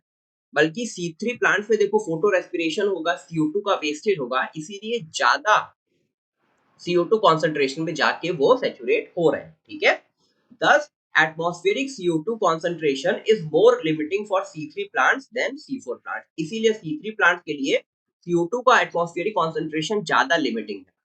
Growing C3 plants like tomatoes and bell pepper in greenhouse is more beneficial than C4 plant। इसीलिए जो C3 प्लांट्स हैं जैसे कि टोमेटोज और बेल पेपर, इनको अगर तुम ग्रीन हाउस में ग्रो करोगे तो ज्यादा बेनिफिशियल होगा as compare to C4 plant. ठीक है, C4 प्लांट्स को तो फर्क ही नहीं पड़ता।